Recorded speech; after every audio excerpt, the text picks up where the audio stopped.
my presentation. So, okay, so welcome to the next iteration of our seminar. So today's turn to speak about Arabic mostly, and what we are doing and planning to do here at Leipzig with regard to Arabic. So, first, before I begin and start talking about Arabic, I would like to focus your attention just a little bit on sort of a definition of digital humanities that I've been trying to come up with, just to limit in terms of what we're doing with Arabic sources.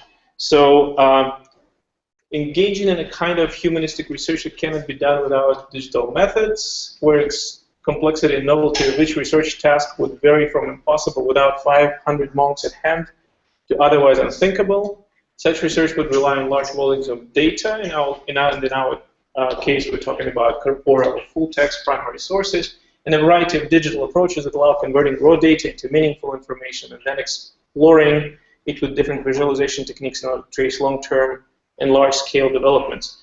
I think it's important for me to focus just a little bit on that, because we've already seen quite a large variety of approaches, and many of us are doing things that are complementary but not the same.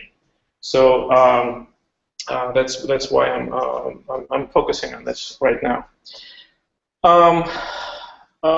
This work plays well into what Franco Moretti defined as distant reading.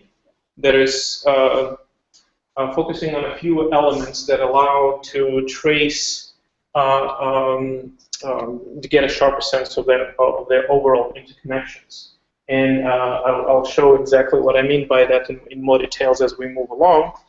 And another particularly important concept here would be algorithmic deformation of text, algorithmic analysis. That we use some kind of routines to transform text into something, into usable data that can be studied computationally, and it goes back to this idea of Stephen Ramsey.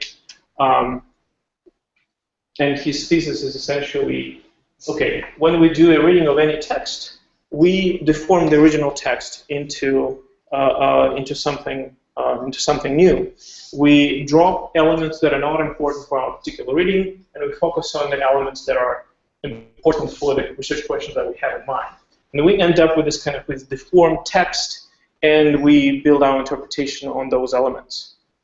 And his idea in this reading machines book is actually, well, we can probably come up with some way of sort of outsourcing this task to a machine to generate all possible readings of the text that we have, and do some kind of analysis. So this kind of thing, of course, is both Moretti and Stephen Ramsey, they work on English literature.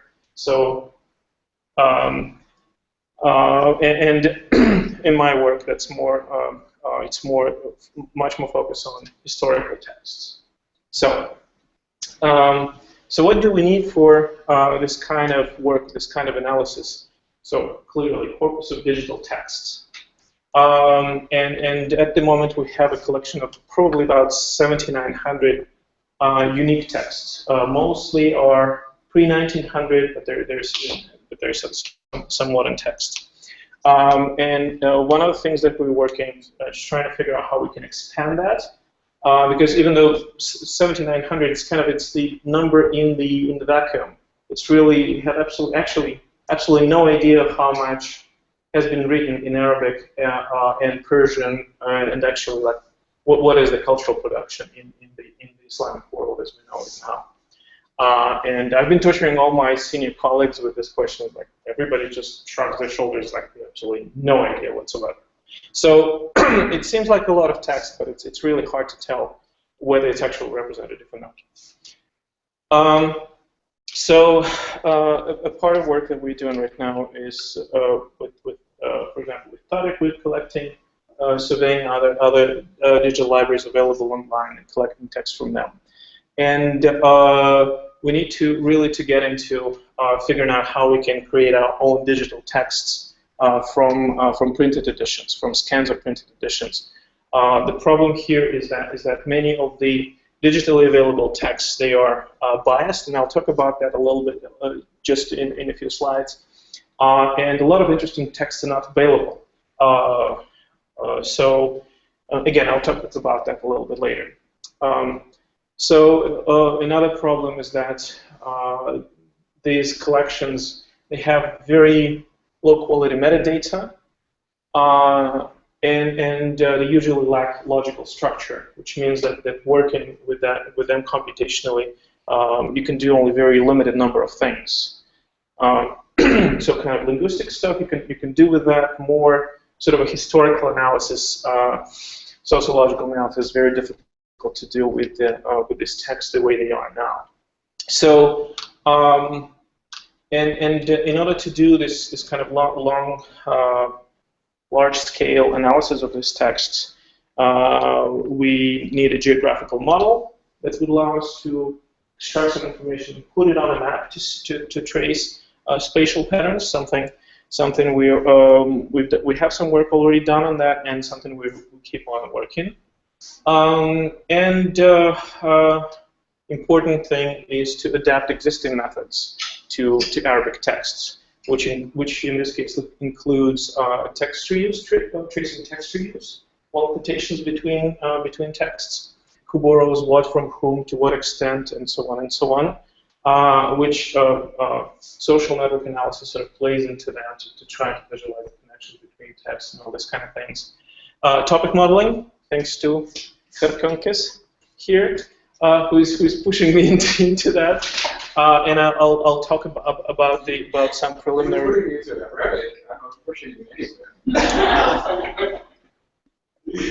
Okay. Again, OCR, trying to find some viable solution, and having some kind of exploratory visualization machine that would allow us to, again, trace data across time and space, and of course producing training data that would allow to improve the precision of different analytical procedures that we can apply to text. So with regard to training data, Tariq was talking about that last time, so I'm not going to be dwelling on that too much at all. So digital collections. So a huge number of these texts have been produced in this mostly online libraries, but there are also a bunch of them were published on different media, CDs, DVDs, even external hard drives, like this Al-Jami' al-Kabir here. They're quite large, so our collection actually includes texts from this Al-Jami' al-Kabir, from Al-Shamila, and from Shia Online Library. Altogether, that's it's quite a significant number.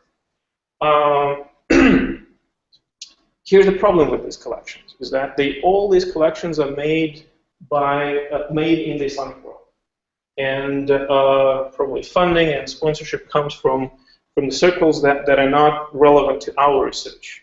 So, for example, again, it's almost impossible to find any scientific, philosophical, medical, other texts in this collections. Mostly these are religious texts that were sort of approved by modern religious establishment, either in the Arab world or in Iran. So, this collection was huge, amazing in terms of coverage, but building a tracing connection between sort of Greek culture and Arab culture after that is almost impossible through this text. So, yeah, there's that. It's very difficult to assess chronological and geographical coverage of these collections, and where it all lands within the Arabic or Islamic written tradition. altogether. Although I'm talking mostly about Arabic, but something that people should consider that even Arabic is the Latin of the Islamic world, so everybody writes in Arabic. Even now, the sort of the most, if not all, religious authorities in Iran, they still write in Arabic. So lots of these books are actually produced by non-native Arabic speakers. So any questions so far? No? Two questions actually. Sure. So the first is maybe it's my personal bias about these types of sources, but how is that possible that you have no precise idea about the amount of literature that you're working on? Because nobody has. That's the problem. By numbers. We kind of I think that it's literary or written output. Let's call it written output of Islamic culture is comparable only to China.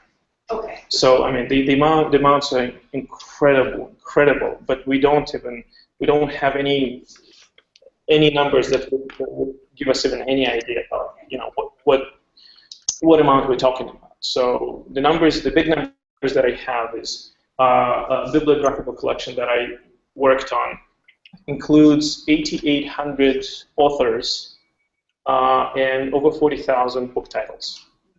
And that goes up to the beginning of the 20th century. Mostly books in Arabic, some in Persian, some in Turkish, but mostly in Arabic.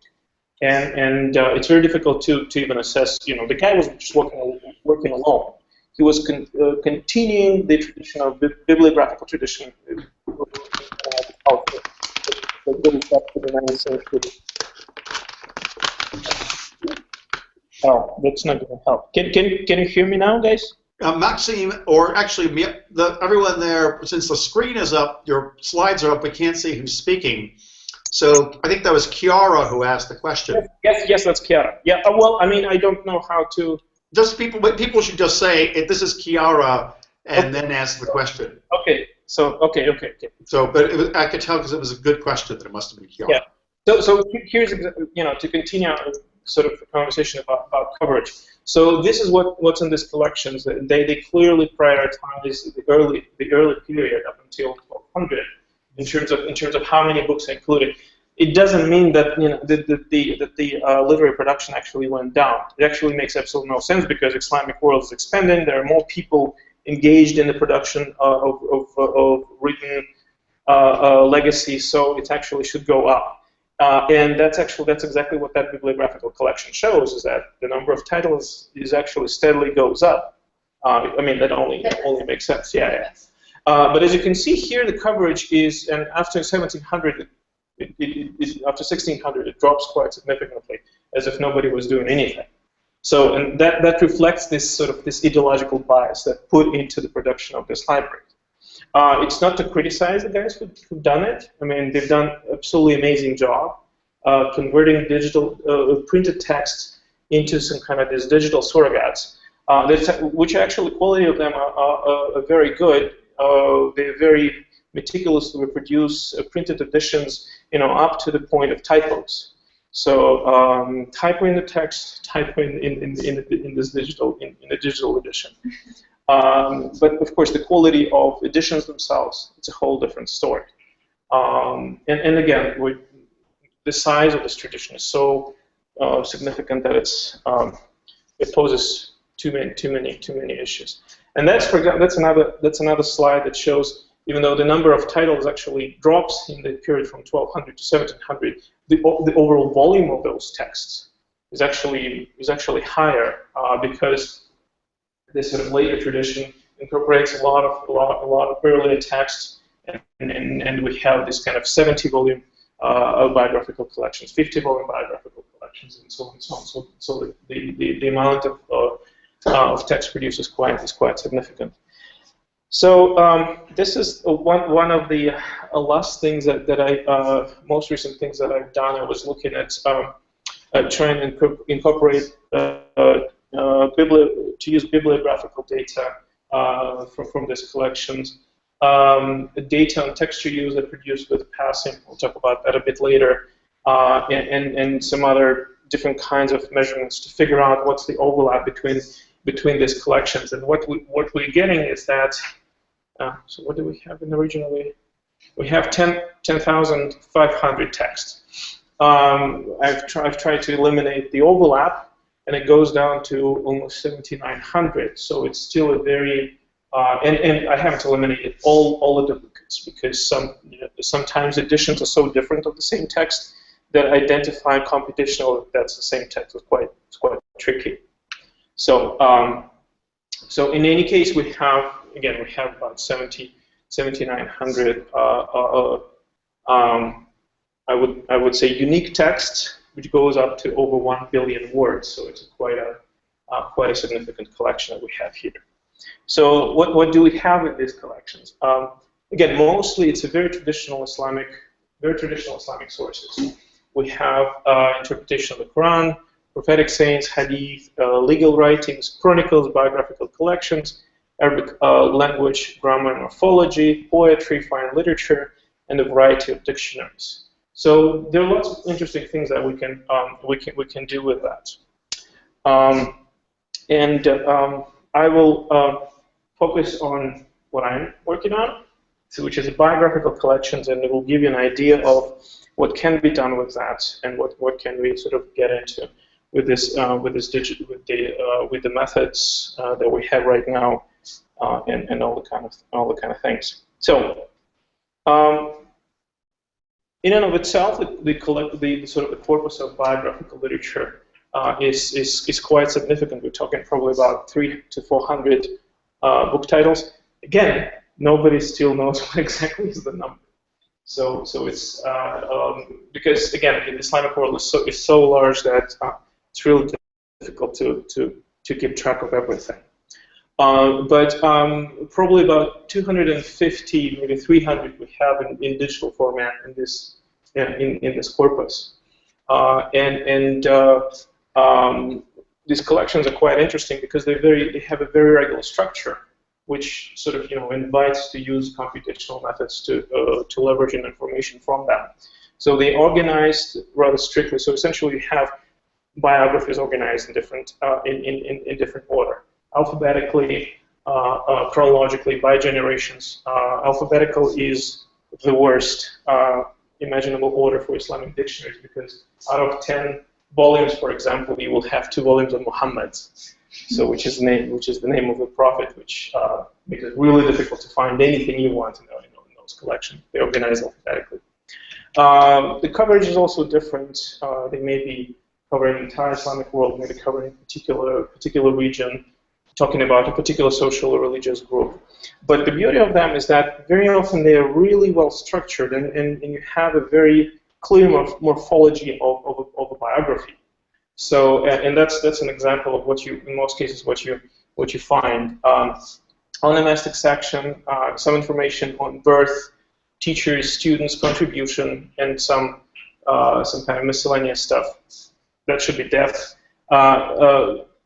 Birth information on birth is usually very tricky because people didn't really, in Islamic world, didn't really keep track of that information until a pretty late period. But when it comes to death, when a person died and where, and how community reacted to that person's demise, you usually have quite a lot of interesting information. And even in this sort of unorganized mess that we have at the moment, there are at least 400,000 biographies. So that's the problem that we that I'm trying to deal with. So algorithmic analysis. How can it be done with this text, and how sort of I'm working around it. So he's there.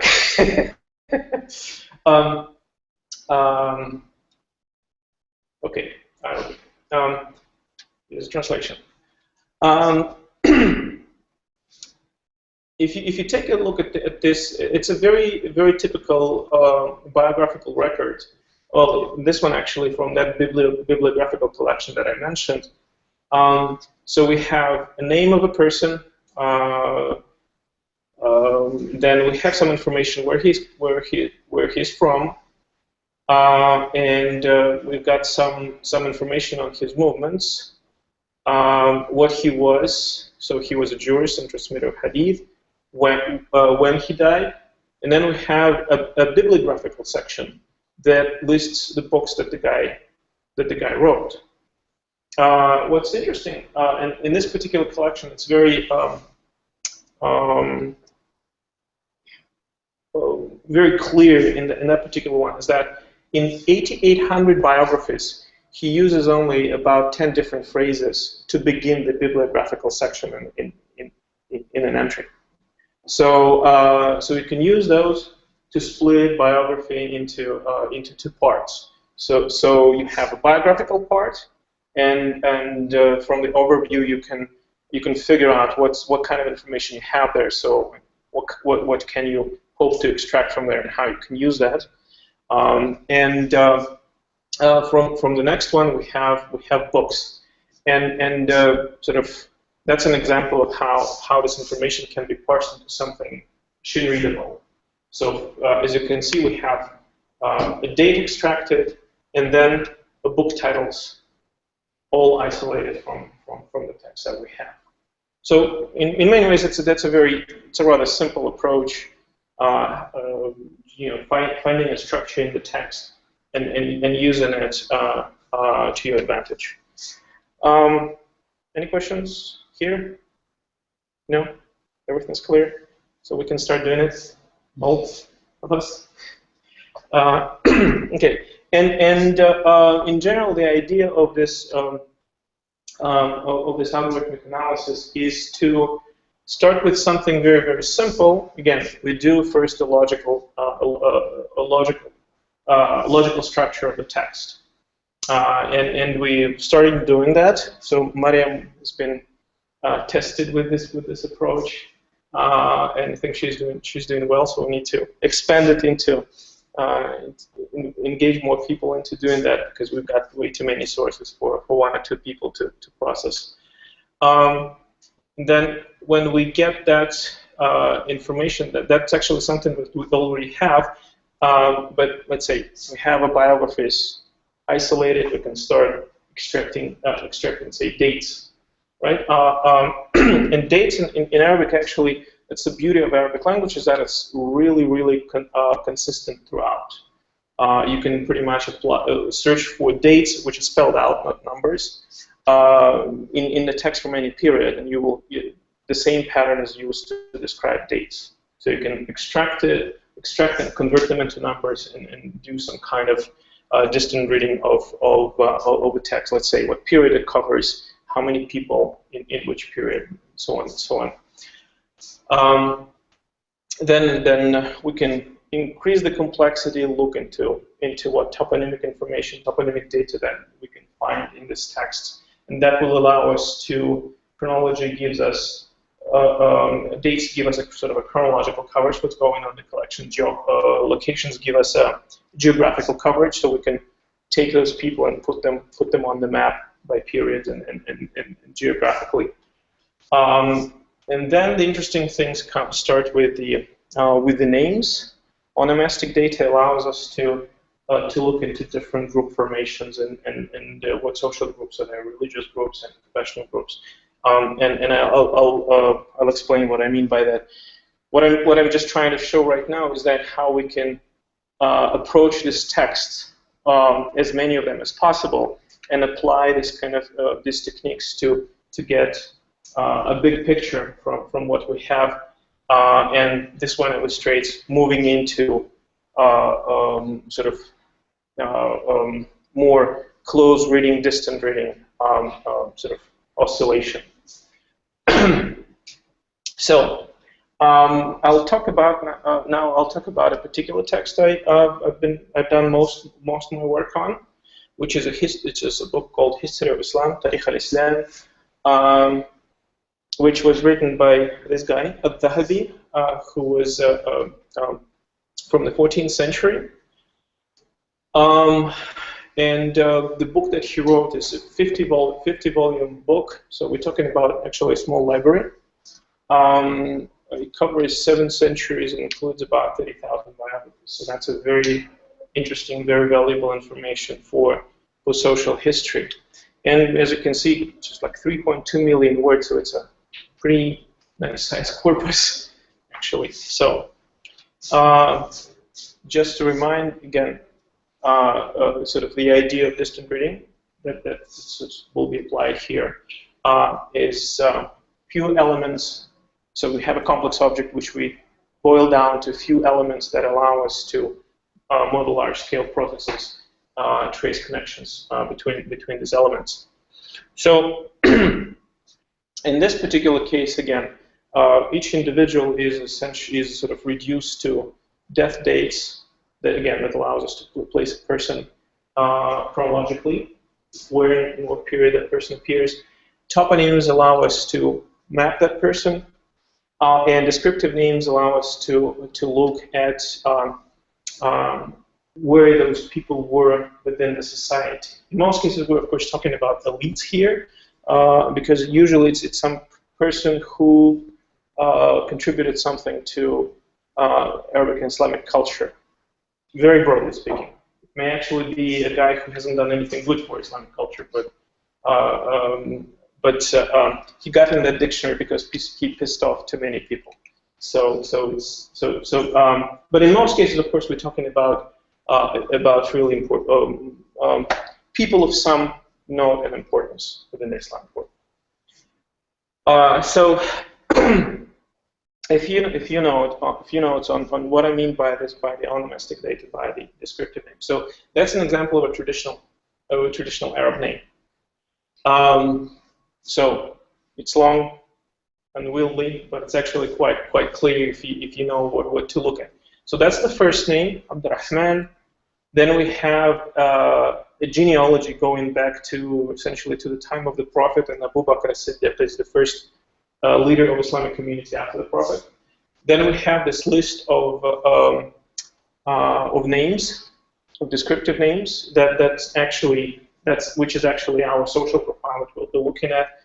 A couple of honorific titles, something like Jamaluddin and Abul Faraj, and then that's actually how people would usually refer to that guy. So a simple story. But again, let's go back to this descriptive names, nisbas. So from the name of this guy, we know that he belonged to tribe of Quraysh, tribe of the Prophet, to the clan of Time within that tribe.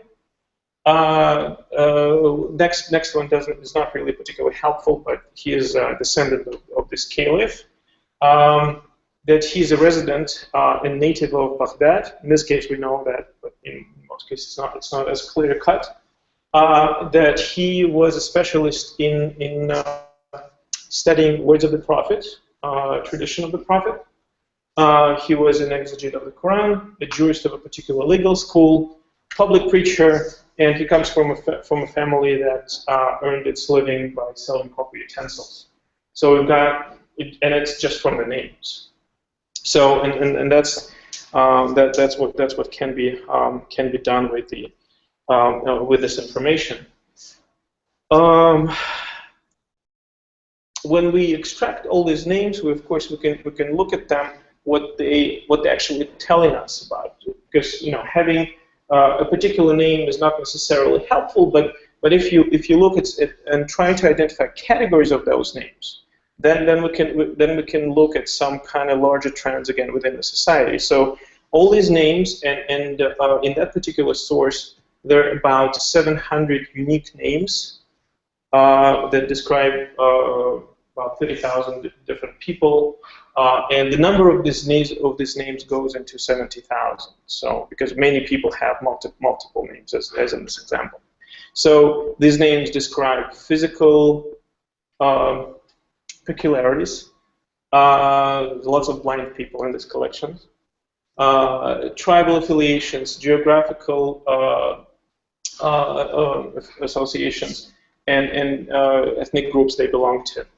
So what this graph is to show here is that there are names that people have very little control over. So they sort of are given them by birth. The people don't choose them. Then we have several categories that are acquirable, different kind of knowledges, different kind of statuses, different trades, positions. So we can put them into sort of a social hierarchy where it's all that's happening. And most of these names fall into one of these four categories: is either military, or religious, or civilian, or administrative, people belonging to the administrative sector of Islamic society. So it's kind of this sort of big picture that we can get from this. So, and if we start playing with these names, again, divided into different groups, we can see how the Islamic society was changing over time based on this information that we have. So, is everybody okay? We're just tired? Okay.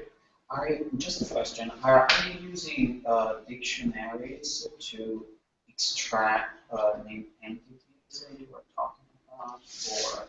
No.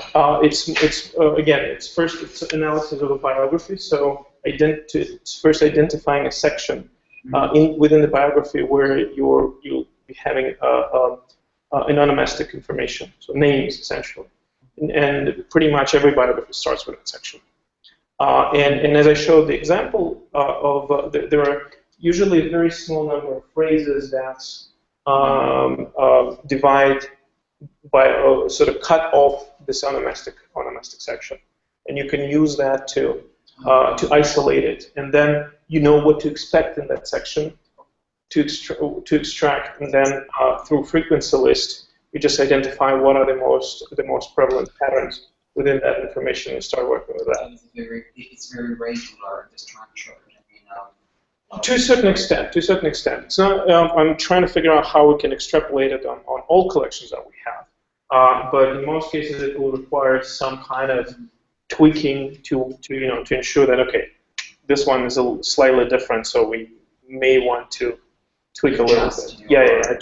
Adjust the approach and do this kind of thing. Because again, doing sort of any manual tagging is just going to will be impossible. So again, just in this collection, we're talking about 30,000. So yes. So Maxime, I think this is Greg here.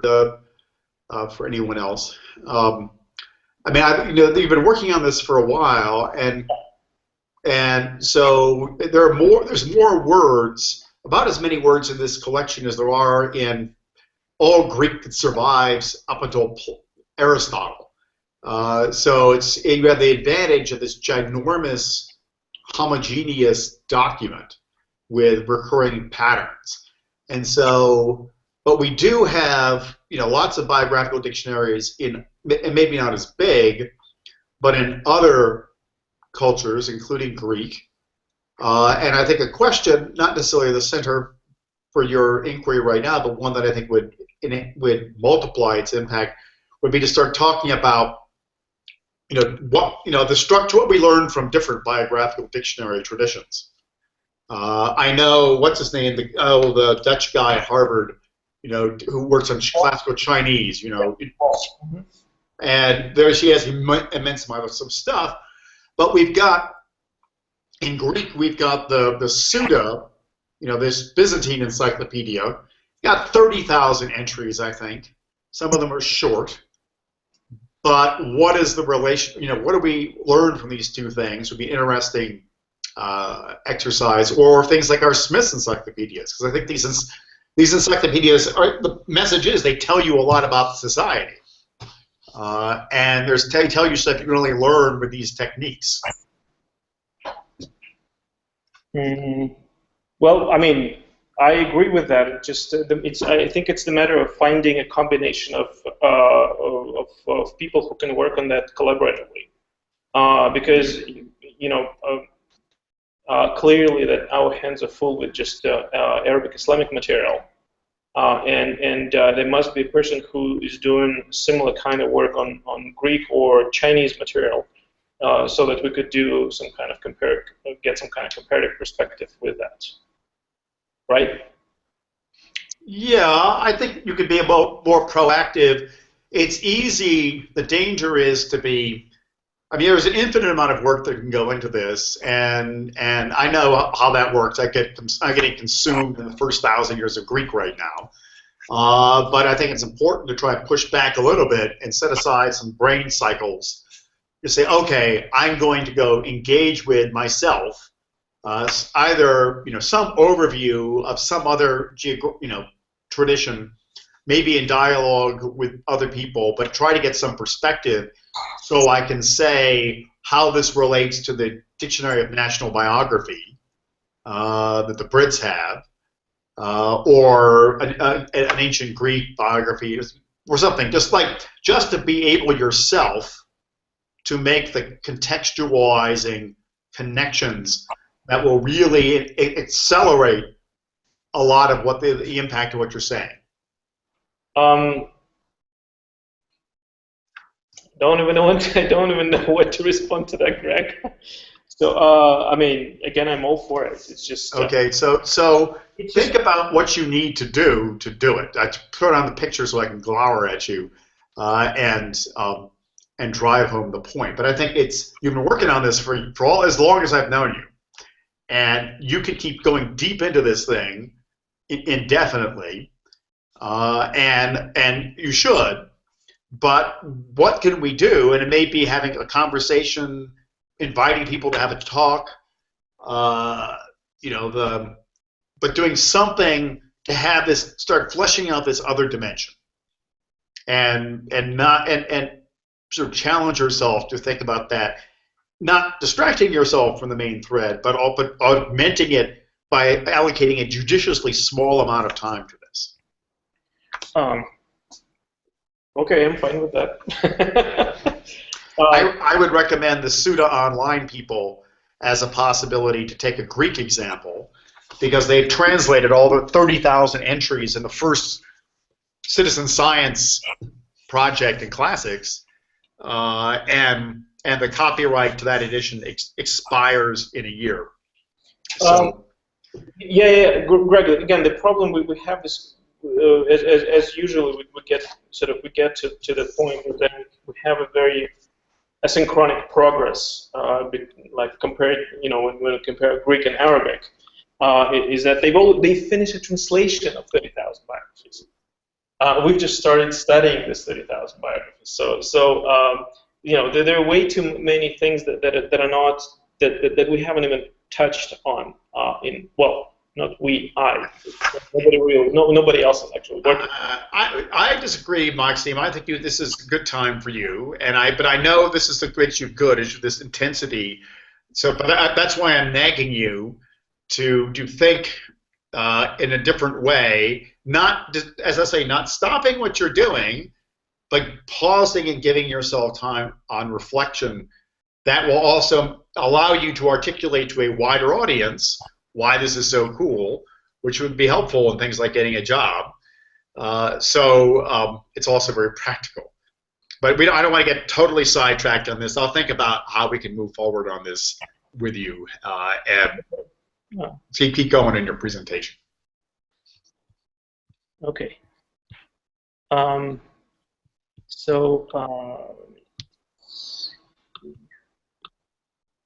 Quick. Yeah. So,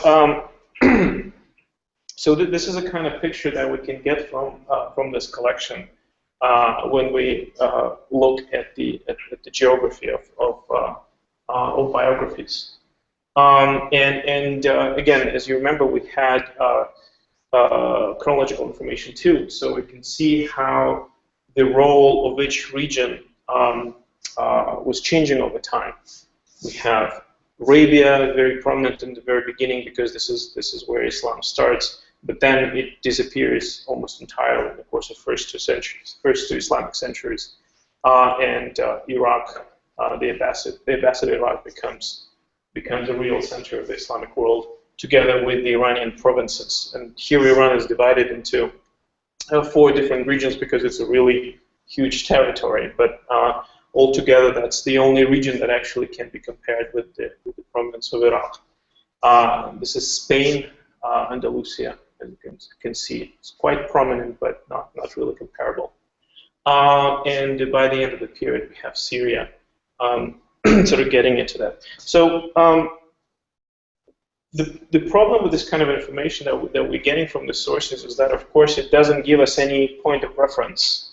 So it's like what exactly that picture is about. It seems to be showing some trends, but it's very difficult to sort of put it in the context because we have no demographic information from for that period, and it's really difficult to assess what's going on.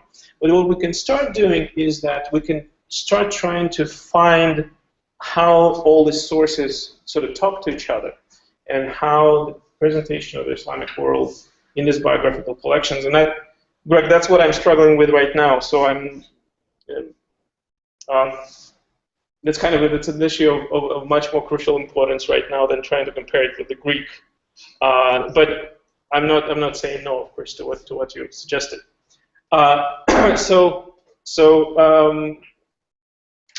And processing each of this collection takes a very large amount of time. But here, what I try to do is to take one collection, and that's the source. It's called Shadrat al-Dhahab. That a scholar in the 70s studied with a similar approach, and he came up with this graph showing how different regions were prominent in the Islamic world across time. And again, so the graph is relatively clear, right? So it's like it's the first 695 to 743. That's the percentage of people who come from Arabia, percentage of people coming from Iraq, and so on and so on. And you can see how the place of these regions change over time. So if we generate data from my collection, what we're getting is quite similar picture of the Islamic world changing, and in the prominence of different regions. What's interesting about this graphs is that this one represents about 30,000 people. This one represents about 8,000 people, and they were written like 3 centuries apart. But they give us a very similar coverage, very similar picture. So what I'm kind of leading to is that pulling all the sources together to one kind of web, kind of a network of information, we can find the point of reference and get a better representation of the Islamic world. The problem, of course, is that you're looking at 30,000 biographies in one collection, 8,000 in another collection, and there's clearly an overlap between them. So how to find these overlaps between collections and to get a kind of individuals from the biographies. So another thing is space. Again, we can looking at names and place names that are mentioned in the biographies. We can put individuals on maps and look at how things how things are changing, how different regions are connected to each other. I think that's something that would be really interesting to apply to.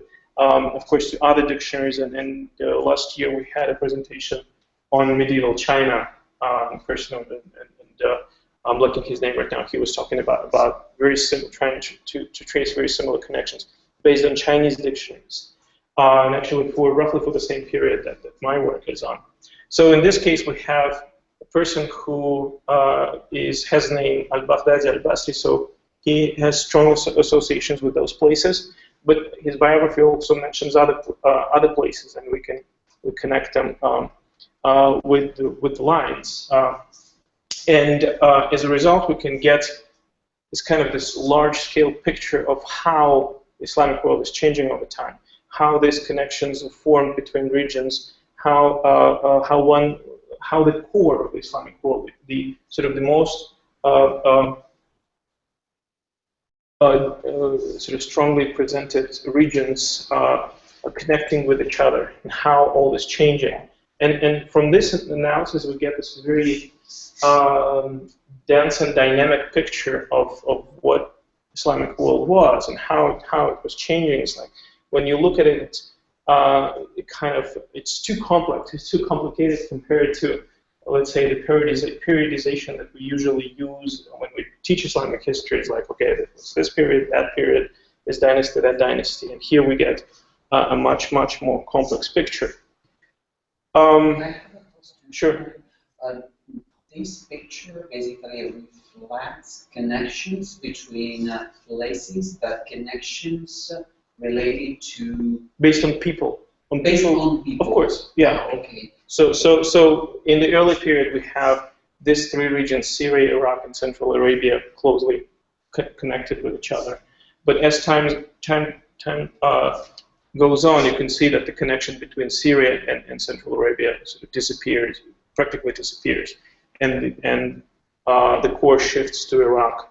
As we move along, we see that the spread of the core, and Andalusia starts appearing on this map. But again, it's all happened. It's happening in this kind of this dynamic, very and this is based on the analysis. That's based. Text, Yes, that's on the same text. So that's again, that's just to show that what we can get with that.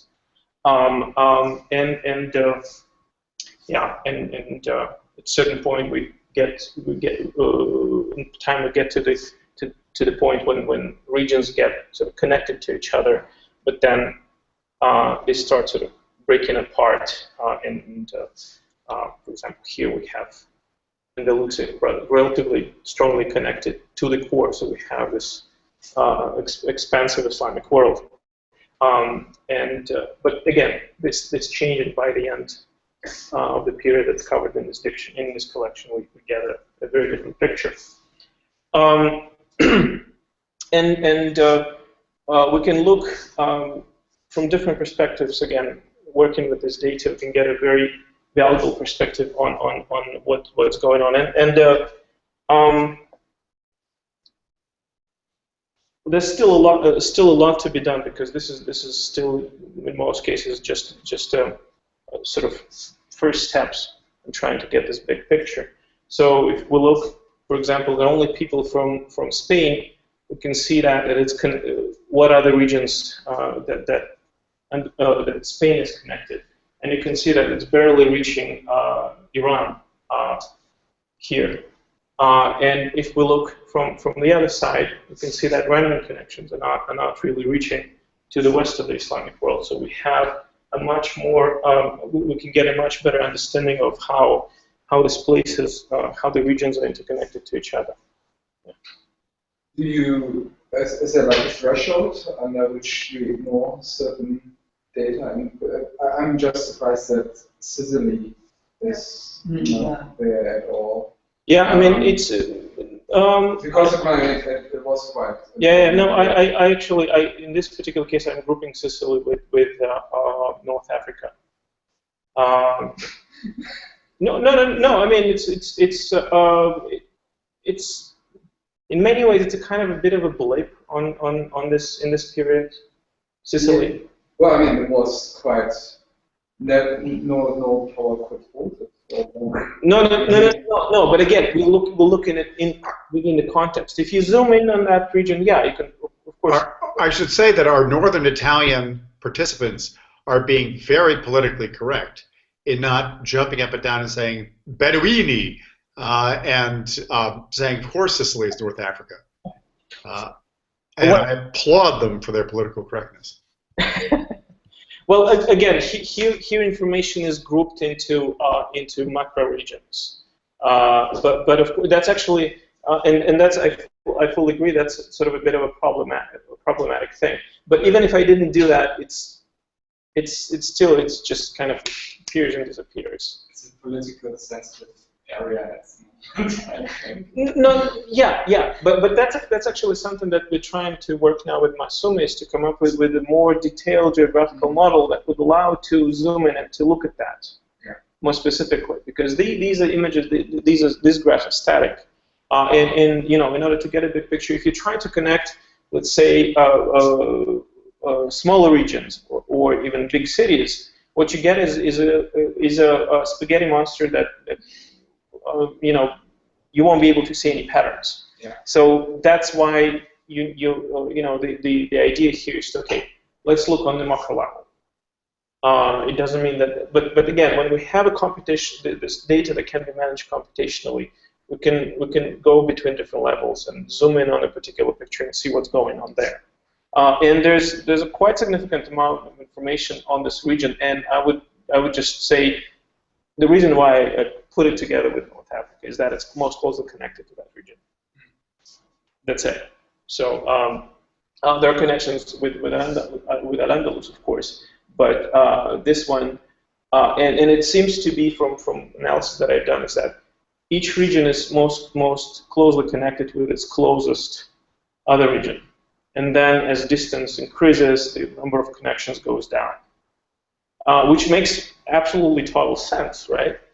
I mean, if you have to travel somewhere, it takes you 2 weeks instead of 1 day, you'll probably go to a place that takes only 1 day of travel rather than 2 weeks. So, and that shows it's a very, very consistent pattern here in this data.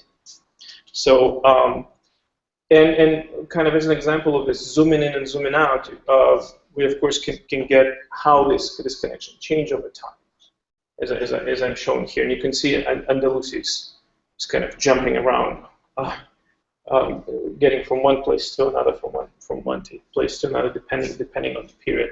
That of course also depends on data, and this data should be enriched so that we could see more clear patterns. And that's an example of if we look at the city level. But I'm not including connections here because again, otherwise it will be next to impossible to follow that. So so yeah, that's the kind of work that we can do with what we have right now.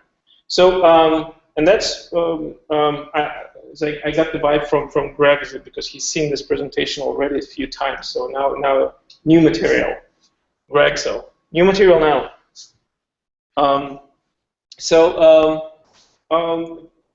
And I'll talk a little bit more from the perspective of Islamic historiography because that's how it makes sense. When I first presented this work, I had a lot of negative reaction. We can't really do that because it's a very biased data and so on and so on. So the text actually is a vision of this particular guy from the 13th century. He represents it kind of in his own way. But the problem, of course, is that it's a very huge collection. And it's so huge that to evaluate it is almost kind of next to impossible. So hence the image of Schrodinger's cat is that we can think of it as valid or invalid, but nobody actually can prove it until we open the box and see if the cat is alive or dead. That leads to very interesting methodological questions about how these books were written. So how in the world in the 14th century you can write a 50-volume book, right? So it's a lot of information, and that leads to a few things that we can talk here in this context. Is that, well, does a guy paraphrase his sources, and therefore he actually uses a language from the 13th century to write about earlier centuries? Or he uses quotations, long quotations, stitches it from the text that were written in the earlier period. And then, if the second is correct, then we're getting this kind of archaeological layers of language within one book. From what I looked, is that language really changes over time. How the biographies are written, what kind of descriptions are used, to describe people. But again, we're talking about a scale that nobody ever really worked at before. So doing any kind of conclusions on what we have is really difficult. So that's one of our collaborators, Kitab Project, and I'm talking it's kind of within the context because we work together on this, and Sarah Savant is the leader and PI, and this is the research team within Aga Khan University working on this. there's a patron saint of digital Islamic humanities. Greg, I'm talking about you just in case. And David Smith, who developed this code that allowed us to do the work that I'll be talking about. And we have Ryan Cordell sitting in our office who is working on that.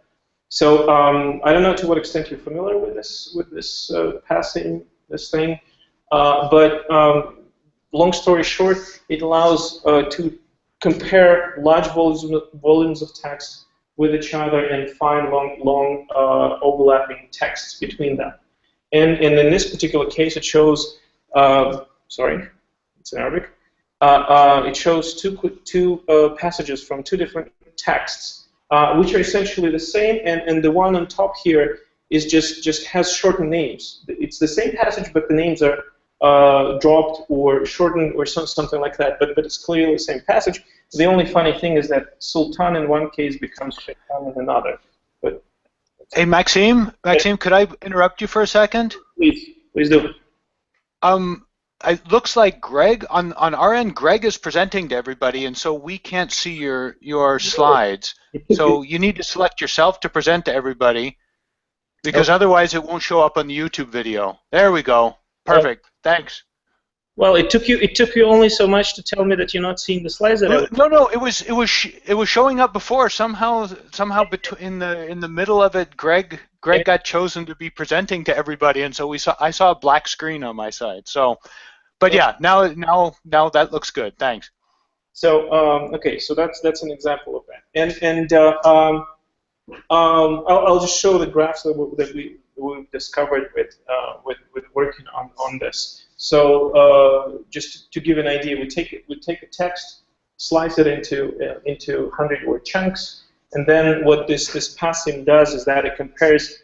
It takes each chunk and compares with every other chunk in this collection, and the graphing method here is that we take chunk. If the match is found, we draw a line on against another book. And essentially we end up with this kind of with the graph that shows where one text appears in another. So for example, we have book B, and these dark lines show where long quotations from book A appear in book B. In the text that I worked on, we can actually quite easily split it into the periods that it covers, chronological periods, because it's a huge biographical collections and chronicle that's organized chronologically. So the very beginning of the book is about this is the first century. This is sort of a period before the Islamic era during the life of the Prophet, and this is the last century that it covers. And then we can, if we graph the book against itself, we just get a big black blob of things. But if we look, if we start comparing data from other sources, we can see where exactly what source our author was using. And I totally understand that these titles make absolutely no sense to you, but this is a very famous, the major biography of the Prophet, and all the borrowings from that text actually fall on the period of the life of the Prophet. So it's exactly where you would expect them to be, and the amount of text that was borrowed that our author took from those sources, in this case, it amounts to almost over 90 pages, equivalent of over 90 pages of text, and most of these quotations are. 50% of quotations are between 30 and 63 words long. So it's really just taking those chunks and we're shuffling them together. Sure. So basically, this person who was writing this history had this book, this biography of the Prophet, in his hands. Most likely, yes. Like from biographical information, we can find that, for example. Let's see what.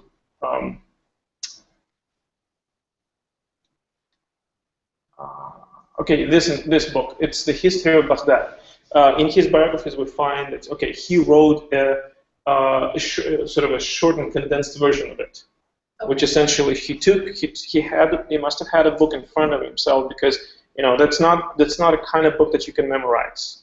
They've been doing a lot of memorization. They had a lot memorized, but this is not a kind of, just the scale of a book is just a little bit too much. So he must have had it in front of himself, going through every entry and sort of summarizing it, or actually not summarizing, but again, that's the point. He's not summarizing it.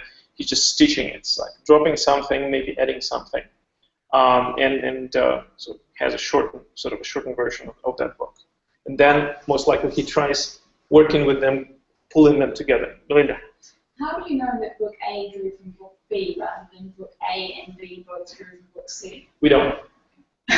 No, it's a very, very, very, very good question. We don't know. From his own work, in the beginning of his book, he gives a 4-page introduction where he says that he used this, and this source, and he gives essentially a list of 40 book titles that he clearly identifies in the introduction. And Tarikh Baghdad, History of Baghdad, is one of those books. Again, but the problem is, yes, and that's actually something that we talked today with Ryan about how can we sort of present this borrowings from within the tradition. He was talking, of course, about reprints in American newspapers in the 19th century. They have dates, so you can at least model that. Okay, this was published later than this one, so the borrowing can only be in this direction, not in the other. So we can get this, but again, we have no idea what's missing in the collection that we have. So whether there was something in between or something else, that's objectively a very difficult thing to figure. And yes. So just to understand if I'm understanding. So when you say that one text is kind of part of a text is contained in another text, so these kind of meshes are based on literal correspondences between streams. Yeah, so it's streamed. Okay. Yeah. Okay. The nice thing about David's method is that it's actually relatively flexible. So it looks at long n-grams and compares the overlapping n-grams. So it actually catches very nicely if like one word is changed, but the rest is the same. It catches it. There's okay. That looks like the same text. Of course, if we have the morphological annotation, lemmatization, maybe this might be. I know where you're going to with that, Giuseppe. What? I know where you're going with this, Giuseppe. No. No. Yeah. Well, of course, that would have been of immense help to have that kind of information. Yes. Maybe but I mean, it's honestly, we need to come up with some automatic way of doing that, and that's what we're working with, trying to do with Tarikh right now, is to annotate the analysis, the computational analysis, to disambiguate them, because the problem with Arabic is that it's morphologically very rich, and computational morphological analyzers give 2 and more analysis for more than 50% of all lexical items, of 50% of all words that you have. So, and that's 2 and more. So in many cases you have just exploding tree of what a particular token can be. So that and kind of messed up with Thomas. Well, actually, Thomas did that, trying to do the kind of automated analysis, and discovered very funny things like, oh, there is a topic that talks about beans and coffee. That was automatic translation. Yeah, that was so. Yeah, so. So we need more reliable analysis. I mean, this is a problem that we partly have for Greek and Latin as well. So, for example, using a statistical part of speech attacker might be an idea in the sense that you can, join two forces, the statistical. If you already have data, of course, I don't know. No, we don't. You don't have data. Data for Arabic is only, we have data only for modern standard Arabic, which is very difficult to extrapolate on classical Arabic. Well, that's time to start to analyze something, right? I know you're Sure. I was about That time. I was about to add that the main reason that the morphological analysis of the Arabic text doesn't work is because Thomas is speaking. Buckwalter is based on modern Arabic. And Buckwalter is based, Buckwalter is based on... This chaos on classical Arabic. So we use a modern Arabic morphological analyzer in order to try to analyze classical Arabic, and that's not a good way to do it. Yeah, do you have any idea how many words didn't have any analysis from Buckwalter? Do you have any statistics on that? Because I did it for another corpus, and I think it was something like 20-30%. Yeah, but this is so the problem is she just gives up. 30 or 40% have a wrong analysis, have no analysis, and then another 30 or 40% have a wrong analysis, and then you're very, very far from the truth.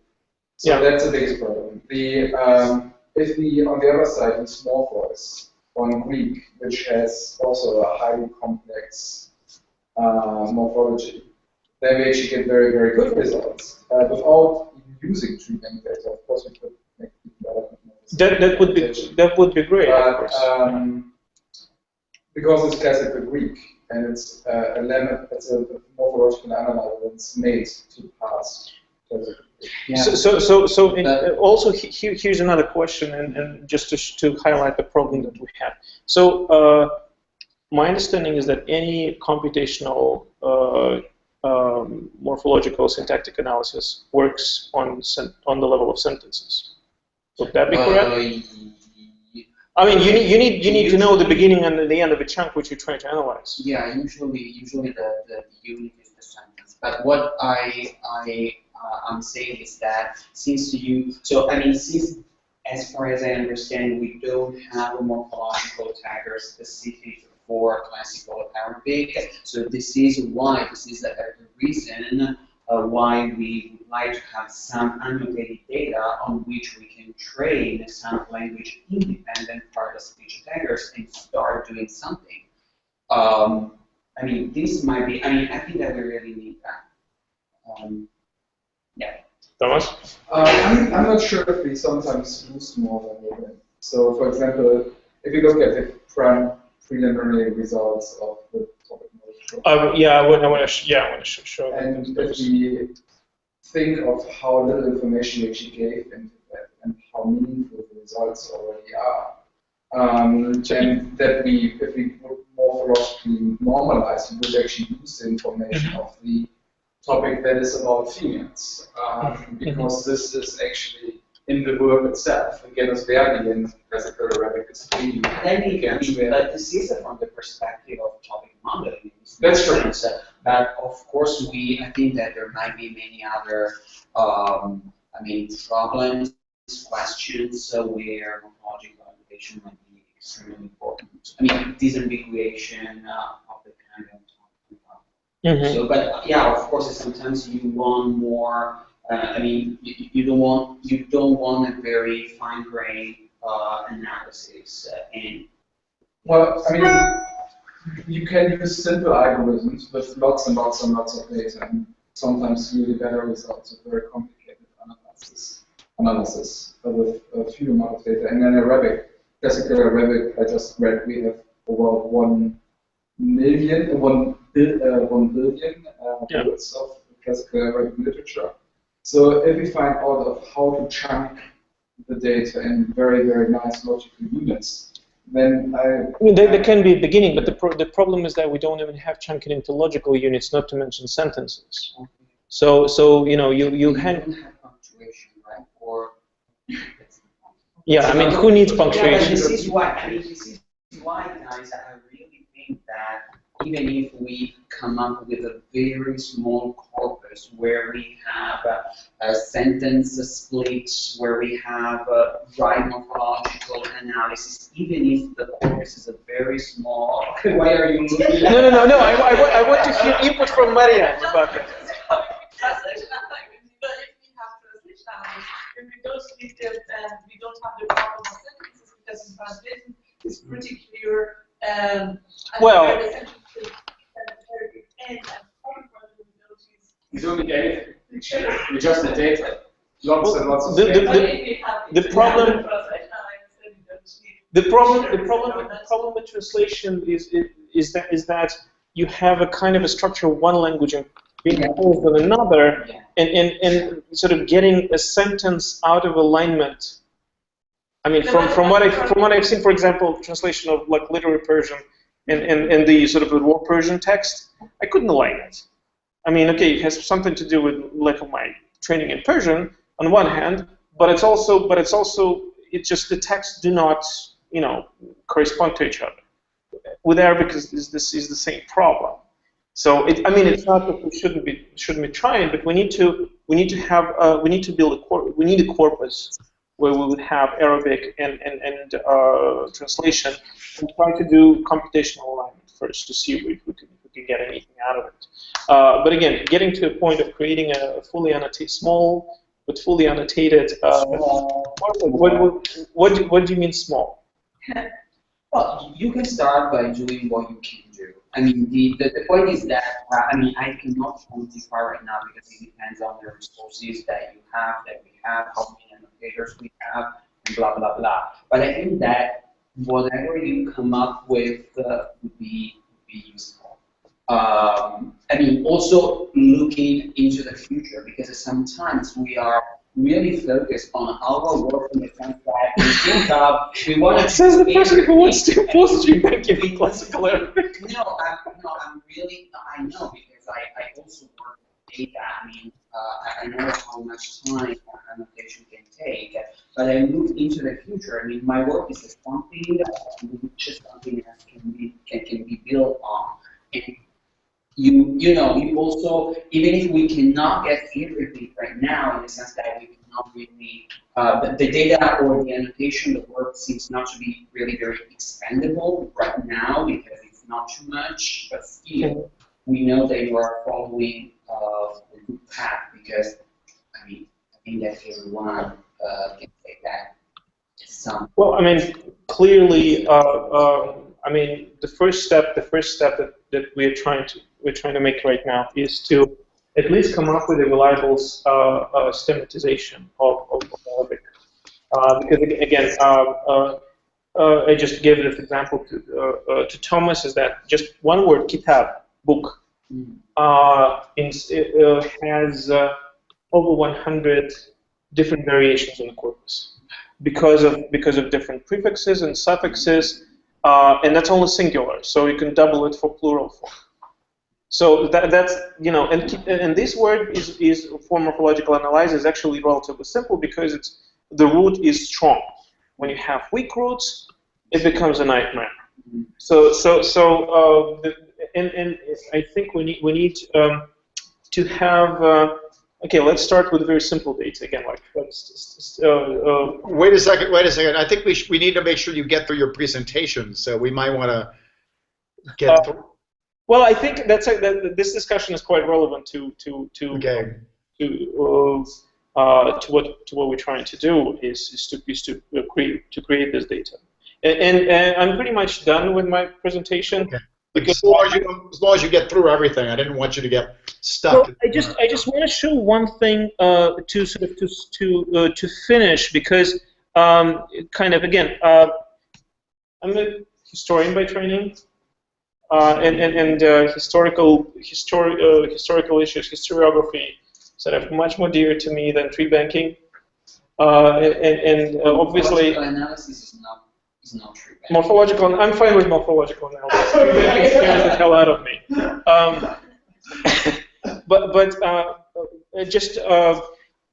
So I want to finish my presentation quickly and show a few things that that we're doing, including collaboration with Thomas. So, the last part of a presentation. What we can get from this data analysis is we can get a much better understanding of how these people were writing their books, how they were working with it, what we even get from this. So this collection that I talked about, it's 50 volume. It has a 4-page introduction, 3 of which is a list of books, and no conclusions, nothing. So it's essentially just a collection of data that he put together, and as I just showed, how much stuff he copied, right? How much he incorporated from other books, and I showed the slides that 15 top collections, top books that have the highest rate of texture use amount to almost over a third of the volume of this book. So what is the contribution of this historian? How, is he a really good historian, or are we talking about a guy who just hoards information? And I came across a very interesting short epistle that he himself wrote, which I have difficulties to believe that that's actually he wrote that, because that's only 4. It's like 10 pages, not 50 volumes. His focus here in this collection is actually about different regions of the Islamic world. So it's not a biographical collection. He just goes over 80 cities and provinces in the Islamic world, and he gives a very short kind of descriptions about these regions, like this one.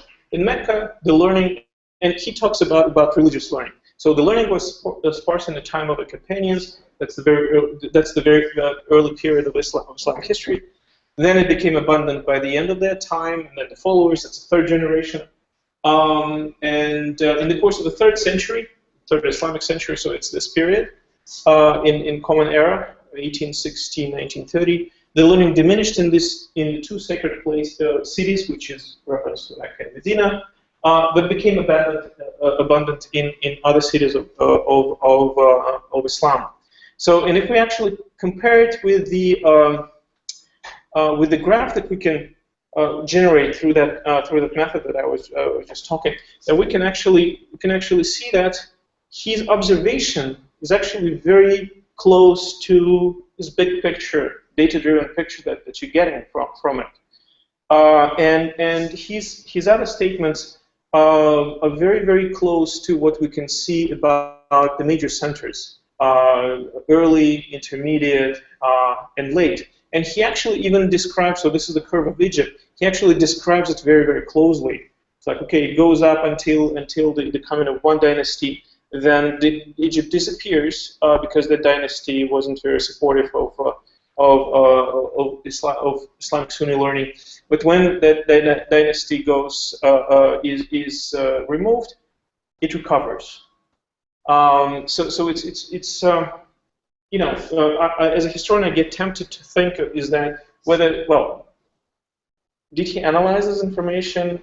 Can we actually think about doing how he worked with this information? He collected so much. He wrote many other books. It wasn't actually the only one that he wrote. So it's like 50 volumes wasn't enough, and he wrote like 23 volumes. It was sort of a summary of that, and then another 10 volumes, and then 2, 5, 6, 7, like different titles. Argument can be made that his statements about major regions are just in line with the general flow of Islamic history, but then in the end he talks about actually social groups, religious groups within Islamic society, and he talks that okay, so traditional sciences, hadith sciences, he says that well, their time is long gone. And we actually, if we look at the graph of people who are associated with that particular mode of knowledge, we can actually see that the graph is really going down. So the prime time has been somewhere in the past, but not now. And then he says that now it's the time of jurists. And the graph actually, the green line shows that it's indeed that's the dominant group of learned individuals in Islamic community. So. I mean, the question is like, he could have done that. Did he count that? Or how he collected the information? I mean, so there's other interesting research done on a similar collection but from a later period, and the scholar who did this study, Elizabeth Birnbaum, discovered that the book, the draft book that he found, has this kind of small pieces, small sheets of paper glued in onto pages. So his hypothesis is that a person collected all this information in some kind of reshuffleable way that actually would allow, first of all, to alphabetize that stuff, rearrange chronologically, and so on and so on. So Daffy could have had lots and lots and lots of these cards, but when you have them in such a in loose format, you could have easily rearranged them by centuries, and to get this kind of a glimpse into actually what's going on, and that's just one step away from from a graph that I showed. So I mean, again, that's a kind of a sort of a science fiction, but trust me, people in my field like it. I know you don't look too excited right now, but that makes perfect sense. I mean, I don't know if you're aware of this, but many ancient authors used to work on loose pages. For example, Thucydides worked on. Do you have hard evidence of that? Sorry? Do you have hard evidence of that?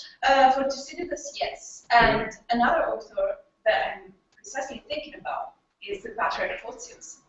And Photius essentially made a catalog of all the books that he read in his life. Mm-hmm. And these descriptions are essentially, schede in Latin. They are voices in a catalog. I had read this, and this is a description of the book that I read. I had read this, and this is a description of the book that I read. So, from my point of view, that makes perfect sense. Well, that makes perfect sense. The issue, of course, is just to make being able to prove that, and like where some kind of methodological shift allows us to make any assumptions about their work. And again, are we talking about just a religious scholar, or are we talking actually about really high level of development of historical consciousness and development of historiography on a really new level? That would be the point. Yeah. So anyways, that's all about what I wanted to say, and I just wanted to show you a couple of things that we're currently working on. So that's some results of Masumi's work on creating. Okay, let me roll back a little bit. So this is our current geography of the Islamic world that we have, and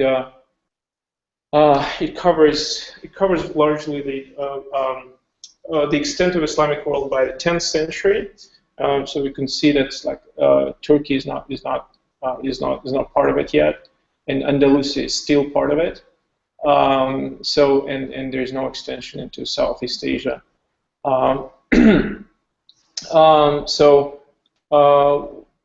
That's something that we have here. It is a model of that's actually work that's done by my student at Tufts on kind of implementing, applying the approach from Orbius to the Islamic world. Sorry, I don't know, something's clicking there. But the problem we have with that is that it's based on a modern study of classical Islamic geography, and it combines data from multiple geographical sources into this kind of a Frankenstein of Islamic geography, where you don't really know which source is actually there. And that's our early attempt to rectify that. This is a tree model of Islamic geography, where this is Islamic world, and these are the major regions their divisions into subregions, and then the settlements that are included into these regions, based on actually specific text that other scholar, Georgette Cornier, was using for representing geography. So this is a network of sources. It's actually just a test run. So based on passive data, showing how the texts are interconnected with each other. And this one is not particularly representative because I've been trying to figure out how Gephi works, and it kind of chokes on the amount of data that you throw in it. But essentially, we can. The goal here is to identify, to see if we can identify different groups of text within this huge amount of text that we have. Does the verschiedenen are there different colors of this? Colors just represent communities that Gephi identifies. What exactly those? It's like topic modeling, in a sense. It identifies. You still have to figure out what it means. Yes, you still need to figure out what it means exactly. But the communities essentially. So, for example, like this one here. So these are sources that quote each other to a different extent. So and that's and you can see that there are connections between them, but no connections outside of this cluster. So that's a very interesting way of actually figuring out what do we have a sort of a separate tradition. So there are kind of two going arguments. Is that scholars in the Islamic world who were involved with Greek tradition were not really part of the major religious establishment, and some people thinking no, they actually were part of that, or they were closely connected to that establishment. So it would be interesting to see in the text how are there any overlaps between different textual traditions. The problem, of course, here we don't have any. Actually, we have very few texts that have anything to do with Greek tradition in this collection, but that would be very interesting to see that. And of course, talking about our ESF proposal, thinking if we can come up with these surrogates of text from different languages that can be compared with each other, and that would be one of the ways of representing connections between them. How many texts in there for this getting it? This one is very, very small. I just kind of wanted to show the first. Because eventually it should all be connected. Oh yeah. The more text you get, the more connections you have, and eventually you have this big giant spaghetti monster. Yeah. No, that's exactly what you're getting, and I'm trying to actually generate that graph, which turns out to be much more complicated than I thought it would be. So then. That's what Thomas was showing. These are the results of topic modeling on the same biographical collection. And it's, oh yeah, we already talked about that. But this is the problem that we're getting here. Some really interesting topics show up, like this one, which talks about women, and you can see it's not really overlapping with other topics.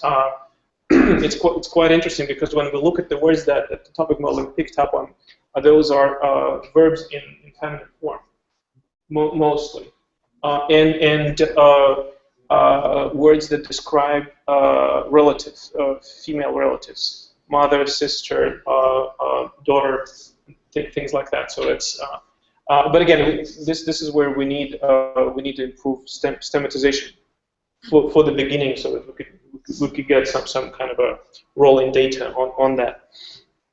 And that's just, and the last thing I want to mention, it's the thing that I just personally met with the Lambert Schumacher, who works on a Monk project, which is designed to recognize handwritten text, and this is the system is language agnostic, so it doesn't really matter what language you text in. Problem with it is that you need to kind of do a fair amount of training to show what the patterns are. But here it would be interesting to see if we can, because Arabic print, of course, is much more regular than Arabic handwriting. So it should be much easier to train the system and see if we can get some usable transcription out of the system.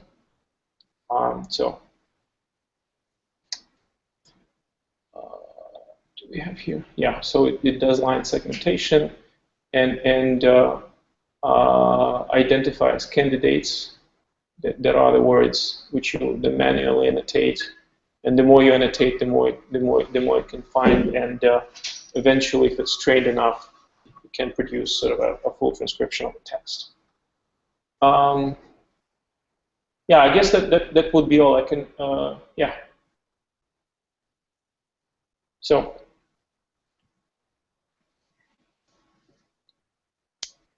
Yes. So much question. There's a conference about recognizing of handwritten documents in January from the 19th to the 20th in Marburg. So, because there's a number of European projects at the moment that follow exactly And so, if you have the time, you should consider going if you want to follow up. Definitely. That would be interesting because it seems like this approach may be much more efficient than trying to do a traditional OCR. We'll talk next week at the workshop on the results of OCR for Arabic and see if obviously traditional OCR doesn't seem to work very well with Arabic. It's just the level of mistakes is so significant that you end up with a really, really unusable text. But that's something that we need to figure out. Yeah. Well, that's pretty much the state where ancient Greek OCR has been 10 years ago. So, and it was devastating, but I think for printed Arabic text, it's just a question of time. It is a question of time and resources. The problem is that sort of computer scientists lost the interest in OCR largely. So they got to the point of what is it now for English? So the problem is solved. But Arabic needs some time invested into that. As I understand, they're doing a pretty decent job for modern standard Arabic, but it's a very different story. So you get very high results for standard Arabic, but the problem with standard Arabic is this one actually looks pretty much like standard Arabic, no short vowels. But when we get into classical Arabic, you get lots of these extra squiggles below and above words, and it's never consistent. So you end up with like too many different patterns for the same word. And of course, OCR sort of relies on a dictionary to check the candidates, and we don't have a dictionary for classical Arabic. So it offers a lot of funny changes. And I'm also pretty sure that the squiggles don't have the UTF-8 encoding already. No, they actually do. They all have. Yeah, they all have. Yeah. The problem is that the way the Arabic script works is that you can you usually put just the vowel which is the most confusing. You're not sure about. And as a result, the same word appearing in different parts of the same text may have a dozen different shapes because of this kind of the lack of necessity of consistent authorization. Maxime? Yes. We are over by 15 minutes, so anybody, I don't know who's in the room, but anybody who is taking the class and not... Quiet. They're awfully quiet. I don't know if You should let people go if they wish to go. I have to leave. Sure. But it's an excellent. Are you going to cover this material again next week in your workshop? Partially. Well, I mean, we'll be addressing it here and there, depending on the panel and papers. But yes, one way or another. Excellent. Well done. And we will. And thank you very much. And you should continue on. And we'll kick me that them over time. Talk about this more next week, I hope. So everybody else should be freed, and others who want to continue the conversation should do so. Okay. Okay, then I'll stop broadcasting it. Oh, wow, you were quick to drop. Thanks.